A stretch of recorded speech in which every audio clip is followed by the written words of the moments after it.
Today we're going to take an early look at an incredible little device for sweat and electrolyte measurement, the hDrop Gen 2. I bought this for myself and I've been testing it out for the last couple of months. Now I want to go into the pros and cons up front, and then we're going to dive into some of the details, starting with kind of unboxing and what you get and going through all of that. So real quick, the pros, really easy to use. It's up and running in a few minutes. Yeah, you got to jump through a few hoops. You need the app, this and that. Nothing too crazy, pretty easy to use. There's no extra fees or parts needed. If you're looking at this already, you probably know this. You don't need to plug anything into it. You don't need any reusable parts. And then, of course, the helpful report given after each exercise or each workout is really helpful. I found it very intuitive. It's easy to understand and gives you recommendations right away. So the cons potentially, I found just a few things. The cost may seem high at first, depending on what you're looking for. I haven't compared this to going somewhere and paying for a sweat test, so that's something that potentially could be a lower cost for you. But there's no consumables. Again, there's nothing to add on to this over time. There's nothing to replace, so that's really nice. The cons, it does require a phone connection. This isn't 100% true in the sense that right now, as of recording this video, it is possible to pair with your watch, but it requires, in Garmin at least, its own app. And if you exit the app, it stops recording. So I just found it easier to use this for myself on longer runs when I already am going to be taking my phone with me, or if I wasn't planning on it, at least I have a vest or something to easily carry it with me. However, there is an update coming. I was asking their support a question about something else and asked them if they had any updates coming, and I said there is a big Garmin update coming, so this may be a non-issue in the near future, which would be really nice. So hopefully that's the case. You can check the full review out at the link in the description, the full write-up with some extra videos as well, and that will contain any updates. So with that said, let's get started. I'm going to transition over here to the unboxing and kind of what you get, and then we'll make our way through the rest of it. Okay, as you can see, it comes in kind of a bubble mailer with a branded logo on the outside, so you'll definitely know who it's from. So that came, and opening it up, we can see that you basically just have the box inside of the bubble mailer, and it's a pretty sturdy box. There was no issues, no damage or anything. It was easy to get going, just popped it off. But again, some pretty sturdy cardboard packaging there. And as you open it, you can then see that they have a scan to get started for either the iOS App Store or the Google Play Store for Android devices. And then you can see your hDrop device right there in the foam insert. So once you pick that up and take it out, you can see that we've got some instructions, some additional material, and below that we want to keep going because then we get into the rest of the contents. And you have a handy little carrying case, just a semi-rigid case with zips. And you open it up, and it comes with here you can see on the top is the USB-C kind of plug, which is something that goes onto the device. I wouldn't say it's the most sturdy connection. I wish it was connected to the device, and hopefully in some hardware updates they will do that. But that comes with that. You also get on the bottom here, you can see two different straps just for two different sizes. I would assume to accommodate different size arms, since that's where it's meant to be worn. And then below that, you can see the white USB-C or USB-A to USB-C charging cable. There's also some alcohol wipes for cleaning off the actual contacts on the backside of the hDrop device. There we go. Just popping this out a little bit more, we can see here the USB cable as well as the alcohol prep pads. And that is what you get in the hDrop Gen 2 delivery. Okay, now that we've got the unboxing taken care of, wanted to go into a little bit of the use on this. They do show it being used in various places, clipped on a sock. There's other things you can do, but it is calibrated for your upper arm. So that's where I have been using it. Now with the straps, I'll try to hold this up. We have, the method where we loop through it, and there is Velcro. So basically you slide it on to the back. This is just, you can slide this on and off. It's easy to insert. You can move it back and forth on the strap as you need. And then when you want to put it on, you're just going to put it around your arm and feed this through. And then the Velcro you just attach. and now you have a nice connection. I'm not going to do that on my arm because it is super awkward, and if, you've got to kind of contort yourself. I wish it was a little bit easier to put on, but it might just be me and some user error. But I've just kind of resorted to putting it on, going ahead and threading it through. Let's see if I can do this a little bit better, and then moving it up my arm while holding on to this, and then, wherever I need to attach it, and then just kind of moving it around so that it's then on my arm and adjusting as needed. So that's worked pretty well. Instead of trying to keep it open all the way and then thread it through, depending on your arm and how flexible you are, it may be easier or more difficult. So a little background on this, and this may flavor, the review, so you have kind of an idea of why I do this. So we're mostly trail runners, and we enjoy getting out. We do shorter runs during the week, anything from 3 to 10 miles, and then getting out on the weekends and doing, 15, 20, 30 miles, running, some ultras.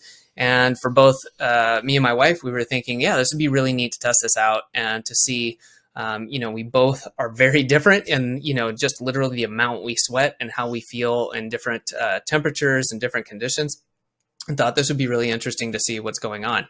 And that was certainly the case. So with myself, found out some information about, sweating a normal amount is the synopsis of this, but having a very high electrolyte loss profile, so that I need to be monitoring that more carefully. And that kind of goes with what I've been feeling over the years, but I wasn't able to put numbers to it. And I didn't know, if it was maybe because I was doing something too much, doing too little. And this helps me really dial it in and say, oh, okay, now I can get back and work on my electrolytes. So something else we had heard of as we were listening some information about this stuff, we had no idea that these devices even existed. And so we started looking around and we came across the Nix Biosensors monitor system, but we were kind of put off by the use of the one-time pods that you have to replace every time you use it. It's not a huge cost, but I believe it's something like $5 a piece at the lowest price.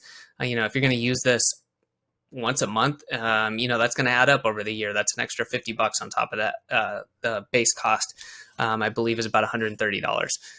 So if you're using this for any amount of time, or if you're using it frequently, I think it really makes sense. So let's see, we've gone through this. So using it, I think that, you're going to want a flip belt or, a vest or something like that. Again, most of my talking here is going to pertain to running. If you have a bike or you're doing other activities, just figure out what works for you. But at this time, you will need your phone, although, it does sound like there is an update in the works. Hopefully it comes soon, where with the Garmin devices, you will be able to use that more effectively. Right now, it's a little bit of an ordeal. So let's go into the post-workout report. The post-workout report is great. So you go through your activity. Right now, it's on the phone. You get your phone app up and running. It connects to the device very quickly, and you just say start, and it just starts doing your thing. From that, I put on my vest or flip belt, put my phone away, and then great, go do my run. Come back in after I finish things up, walk in, and just open my phone again, and then just press stop. That's it.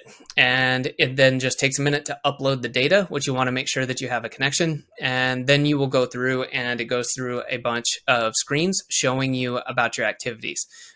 So we have basically, I have a video showing this entire section, which I will link to here.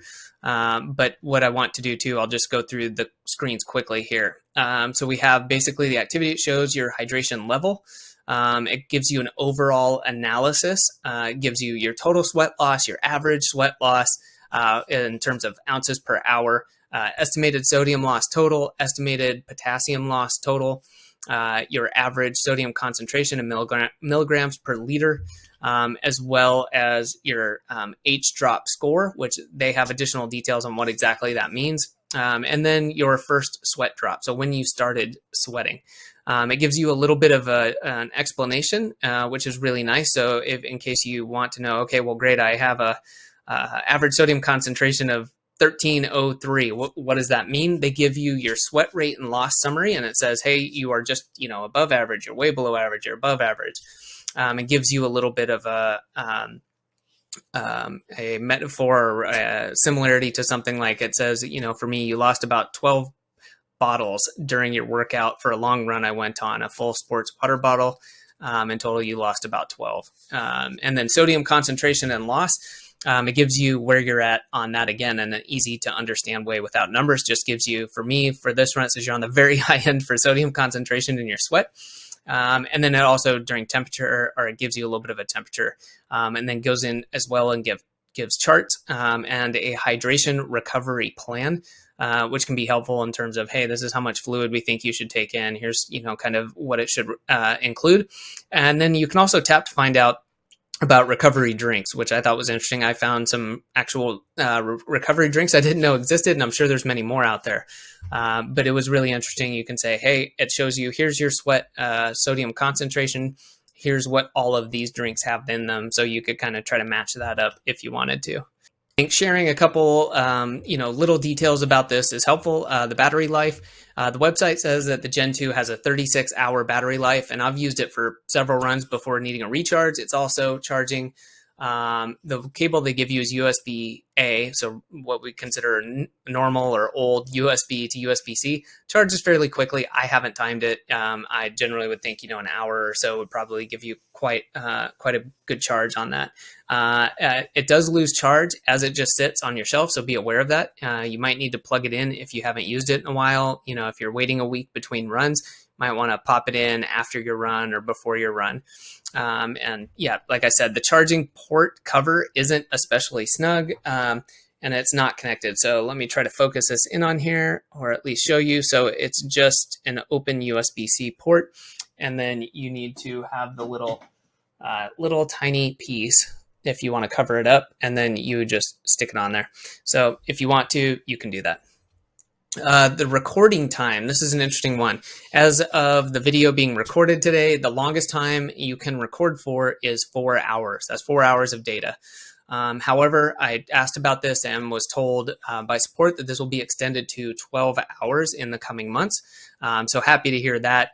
Just suppose that's the way they had built the software, or it was some other limitation and they're updating it to accommodate longer runs and races. And then quickly, I've mentioned the maintenance. The kit comes with a few alcohol wipes. They suggest using that after workouts. I've also used some isopropyl alcohol, just high alcohol percentage, high purity, like 91%, and just a piece of a paper towel or a Q-tip, just to keep it clean from time to time. And that's what I plan on doing from now on out. So hopefully this was really helpful for you. If you want to read more details, see the entire written review, you can check out the link down below. If you have any questions, comments about the device, about how we use it, about anything else, feel free, leave a comment and let us know. Thanks for watching.